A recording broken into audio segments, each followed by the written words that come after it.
Hi friends, welcome back to my YouTube channel. ಇವತ್ತು ನಾನು ಹಲಸಿನ ಹಣ್ಣಿನ ವಡೆ ಮಾಡೋದನ್ನು ಹೇಳ್ಕೊಡ್ತೀನಿ. ಬನ್ನಿ ನೋಡೋಣ ಹೇಗಿರುತ್ತೆ. ಹಲಸಿನ ಬೀಜನ ನೀಟಾಗಿ ವಾಶ್ ಮಾಡಿಕೊಂಡು ಈ ರೀತಿ ಬಿಸಿಲಲ್ಲಿ ಒಣಗಕ್ಕೆ ಇಡಬೇಕು. ನಾನು ಇದನ್ನು ಬಿಸಿಲಲ್ಲಿ ನೀಟಾಗಿ ಒಣಗಿಸಿಟ್ಟಿದ್ದೀನಿ. ಇದರಿಂದ ನೋಡಿ ಎಷ್ಟು ಚೆನ್ನಾಗಿ ಡ್ರೈ ಆಗಿದೆ. ಇದನ್ನು ಸಿಪ್ಪೆ ಬಿಡ್ಸ್ಕೊಳೋಕೆ ತುಂಬ ಈಸಿ ಅನಿಸುತ್ತೆ. ಆವಾಗ ನೋಡಿ ನಾವು ಬೆರಳಲ್ಲಿ ಹಿಂಗೆ ಅಂದಿದ ತಕ್ಷಣ ಸಿಪ್ಪೆ ಬಂದುಬಿಡುತ್ತೆ. ಜಾಸ್ತಿ ಟೈಮ್ ತೊಗೊಳಲ್ಲ ಆವಾಗ. ನೋಡಿ ಈ ರೀತಿ ಎಲ್ಲ ಹಲಸಿನ ಬೀಜದ್ದು ನಾನು ಸಿಪ್ಪೆನ ಬಿಡಿಸಿ ಎತ್ತಿಟ್ಕೊತಾ ಇದ್ದೀನಿ. ನೀವೇನು ನನ್ನ ಚಾನಲ್ನ ಸಬ್ಸ್ಕ್ರೈಬ್ ಮಾಡಿಲ್ಲ ಅಂದರೆ ಈಗಲೇ ಹೋಗಿ ಸಬ್ಸ್ಕ್ರೈಬ್ ಮಾಡಿಕೊಂಡು ಬೆಲ್ ಐಕಾನ್ ಮೇಲೆ ಕ್ಲಿಕ್ ಮಾಡಿ. ಈ ವಿಡಿಯೋ ಲೈಕ್ ಮಾಡಿ, ಕಮೆಂಟ್ ಮಾಡಿ ಮತ್ತು ನಿಮ್ಮ ಫ್ರೆಂಡ್ಸ್ ಫ್ಯಾಮಿಲಿ ಜೊತೆ ಈ ರೆಸಿಪಿನ ಶೇರ್ ಮಾಡಿ. Continue to watch. ಸಿಪ್ಪೆ ಎಲ್ಲ ಬಿಡಿಸಿದ್ಮೇಲೆ ನೋಡಿ ಈ ರೀತಿ ಬ್ರೌನ್ ಥರ ಇರುತ್ತೆ. ನಾನೀಗ ಇದನ್ನು ಒಂದು ಚಿಕ್ಕ ಕುಕ್ಕರ್ಗೆ ಎಲ್ಲ ಬಿಡಿಸ್ಕೊಂಡಿರೋ ಹಲಸಿನ ಬೀಜನ ಹಾಕ್ತಾಯಿದ್ದೀನಿ.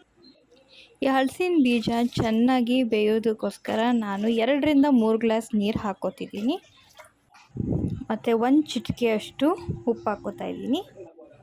ಕುಕ್ಕರ್ ಮುಚ್ಚಳ ಹಾಕಿ ವಿಷಿಲ್ ಹಾಕಿ, ವಿಷಿಲ್ ನಮಗೆ ಅಟ್ಲೀಸ್ಟ್ ಮಿನಿಮಮ್ ಆದರೂ 3 ವಿಷಿಲ್ ಕೂಗಿಸ್ಬೇಕು.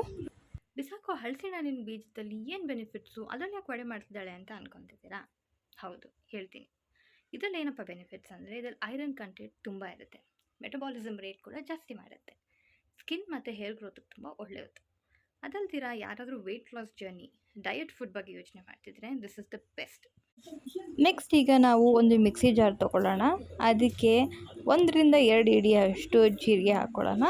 ಜೀರಿಗೆ ಬಂದು ದೇಹಕ್ಕೆ ತುಂಬ ತಂಪು. ನೆಕ್ಸ್ಟ್ ನಾನು ಹಾಕ್ಕೊತಾ ಇರೋದು ಮೆಣಸಿನ್ಕಾಯಿ, ಒಣಮೆಣಸಿನ್ಕಾಯಿ ಮತ್ತು ಕರಿಬೇವು ಮತ್ತು ಸ್ವಲ್ಪ ಬೆಳ್ಳುಳ್ಳಿ ಮತ್ತು ಬೆಂದಿರುವಂಥ ಹಲಸಿನ ಬೀಜನ ನಾನು ಮಿಕ್ಸಿ ಜಾರ್ಗೆ ಹಾಕ್ಕೋತಾ ಇದ್ದೀನಿ.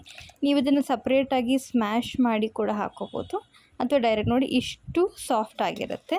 ಸೊ ನಾನು ಅಂದರೆ ಡೈರೆಕ್ಟಾಗಿ ಮಿಕ್ಸಿ ಜಾರ್ಗೆ ಹಾಕ್ಕೋತಾ ಇದ್ದೀನಿ. ಎಲ್ಲದನ್ನು ಒಟ್ಟಿಗೆ ಸೇರಿ ನಾವೀಗ ಗ್ರೈಂಡ್ ಮಾಡ್ಕೊಳ್ಳೋಣ. ಅದ್ರ ಜೊತೆಗೆ ನಾನು ಒಂದು ಈರುಳ್ಳಿ ತೊಗೊಂಡಿದ್ದೀನಿ.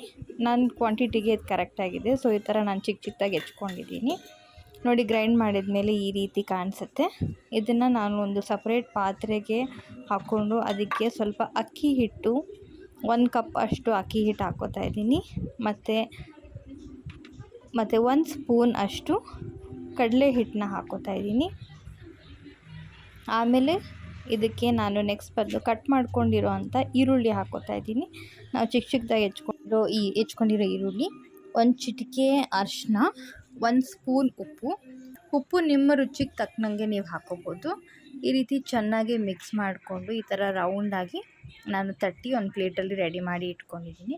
ನೋಡಿ ಫಸ್ಟ್ ಈ ರೀತಿ ಉಂಡೆ ಮಾಡಿಕೊಂಡು ಅದನ್ನು ನಾವು ನೀಟಾಗಿ ಈ ರೀತಿ ರೌಂಡಾಗಿ ತಟ್ಟಿ ಇಟ್ಕೋಬೋದು. ಈ ಥರ ನಾನೆಲ್ಲನೂ ರೆಡಿ ಮಾಡಿ ಪ್ಲೇಟಲ್ಲಿ ಇಟ್ಕೊಂಡಿದ್ದೀನಿ. ಇದು ಮಾಡೋ ಗ್ಯಾಪಲ್ಲಿ ನಾನು ನಿಮ್ಗೆಲ್ರಿಗೂ ಒಂದು ಕ್ವೆಶನ್ ಕೇಳ್ತೀನಿ. ಎಲ್ಲ ತರಕಾರಿನೂ ಕನ್ನಡ ಮಾತಾಡಿದ್ರೆ ಒಂದು ತರಕಾರಿ ಮಾತ್ರ ಇಂಗ್ಲೀಷ್ ಮಾತಾಡುತ್ತೆ. ಆ ತರಕಾರಿ ಯಾವುದು? ಕಮೆಂಟ್ ಸೆಕ್ಷನಲ್ಲಿ ತಿಳಿಸಿ. ನೋಡಿ ಈಗ ತಟ್ಟಿ ನೀಟಾಗಿ ಈ ಥರ ಪ್ಲೇಟಲ್ಲಿ ನಾನು ಅರೇಂಜ್ ಮಾಡಿ ಇಟ್ಕೊಂಡಿದ್ದೀನಿ. ಸೊ ಬಾಣಲಿಲಿ ನಾನು ಎಣ್ಣೆನ ಕಾಯಕ್ಕೆ ಇಟ್ಕೊಂಡಿದ್ದೀನಿ. ನಾನು ಯೂಸ್ ಮಾಡ್ತಿರೋದು ಬಂದು ಸನ್ಫ್ಲವರ್ ಆಯಿಲ್. ನೀವು ತೆಂಗಿನ ಎಣ್ಣೆ, ಕೊಕೊನಟ್ ಆಯಿಲ್ ಕೂಡ ಯೂಸ್ ಮಾಡ್ಬೋದು. ಈ ರೀತಿ ನಾನು ತಟ್ಟಿಟ್ಕೊಂಡಿರೋವಂಥ ವಡೆ ಹಿಟ್ಟನ್ನ ಹಾಕ್ತಾಯಿದ್ದೀನಿ. ಮಿನಿಮಮ್ ಅಂದರೂ ನೀವು ಎಷ್ಟಾದರೂ ಹಾಕ್ಕೋಬೋದು. ನಾನಿಲ್ಲಿ 4 ಹಾಕ್ಕೊಂಡಿದ್ದೀನಿ. ಡೀಪ್ ಗೋಲ್ಡನ್ ಫ್ರೈ ಆದರೆ ನೀಟಾಗಿ ಕ್ರಿಸ್ಪಿಯಾಗಿ ಗರ್ಗರಿಯಾಗಿ ತುಂಬ ಚೆನ್ನಾಗಿರುತ್ತೆ. ಆಗಾಗ ನಾವು ತಿರುವ್ಕೊಡ್ತಾ ಇರಬೇಕು, ಇಲ್ಲಾಂದರೆ ಒಂದೇ ಸೈಡ್ ಸೀದೋಗ್ಬಿಡುತ್ತೆ. 2 ಸೈಡು ನೀಟಾಗಿ ಫ್ರೈ ಆಗಿರಬೇಕು. ನೋಡಿ ಈ ರೀತಿ ಈ ಥರ ಆದಮೇಲೆ ಆಗಲೇ ನಾನು ಕೇಳಿರೋ ಪ್ರಶ್ನೆಗೆ ಯಾರಿಗೆಲ್ಲ ಉತ್ತರ ಗೊತ್ತಾಯಿತು? ಓಕೆ, ಅದರ ಆನ್ಸರ್ ಬಂದು ಬಟಾಣಿ. ಯಾಕೆಂದರೆ ಅದರಲ್ಲಿ ಇರುತ್ತಲ್ಲ ಅದಕ್ಕೆ. ಇದೀಗ ಸೂಪರಾಗಿ ನೋಡಿ ಈ ರೀತಿ ಹಾಕಬೇಕು. ಈಗ ಆಗಿದ್ರೆ ವಡೆ ರೆಡಿ ಆಗಿದೆ ಅಂತ. ನಾನೀಗ ತಟ್ಟಿಟ್ಕೊಂಡಿರೋಂಥ ಎಲ್ಲ ವಡೆನೂ ನೀಟಾಗಿ ಫ್ರೈ ಮಾಡಿಕೊಂಡು ಒಂದು ಪ್ಲೇಟ್ಗೆ ಹಾಕಿ ಇಟ್ಕೊತೀನಿ. It's finally ready. ನೋಡಿ ನೀವೇ ನೋಡ್ಬೋದು, ಮುರಿದ್ರೆ ಎಷ್ಟು ಚೆನ್ನಾಗಿದೆ. ಸೂಪರಾಗಿದೆ.